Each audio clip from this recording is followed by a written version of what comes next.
윤석열 대통령 탄핵 심판 변론이 종결된 지도 어느덧 일주일이 됐습니다. 재판관들은 연휴가 끝난 뒤 다시 평일을 이어가고 있는데요.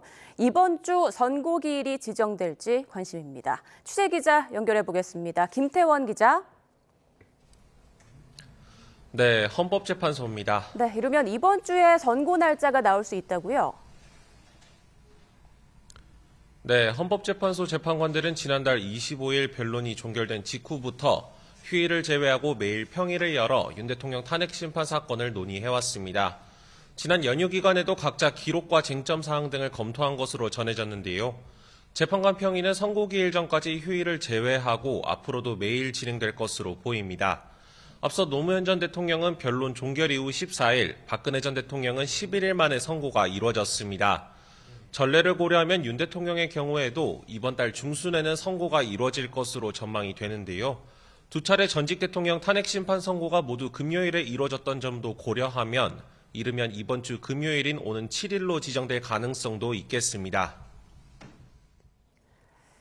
하지만 선고가 임박했다고 단정하기엔 아직 남은 변수들이 있죠. 네, 그렇습니다. 우선 최상목 대통령 권한대행이 언제쯤 마은혁 재판관 후보자를 임명할지, 또 마 후보자가 임명된다면 선고에 참여하게 될지가 변수가 됩니다. 마 후보자 임명 여부는 국무회의가 있는 오늘 이후 결정될 것으로 보이는데요.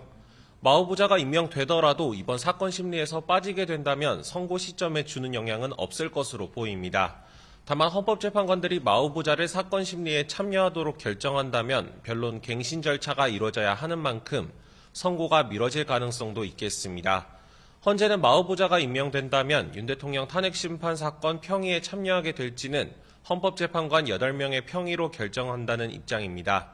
이 밖에도 헌재가 만약 한덕수 총리 등 다른 탄핵 심판 사건에 대한 결정 선고를 먼저 하기로 하는 경우에도 윤 대통령 탄핵 사건 선고 일정이 늦어질 수는 있겠습니다. 네, 이런 가운데 윤 대통령 측은 막바지 여론전에 집중하는 모양새죠. 네, 윤 대통령 지지 모임인 국민변호인단은 오늘부터 선고기일까지 헌재 앞에서 철야 시위를 예고했습니다. 이미 오늘 오전 11시쯤부터 헌재 앞에서 내부 청년 모임 기자회견을 진행하고 있는데요. 이어 탄핵을 반대하는 서울대, 연세대, 고려대 학생 등이 기자회견 방식으로 연설을 진행하게 된다고 전했습니다.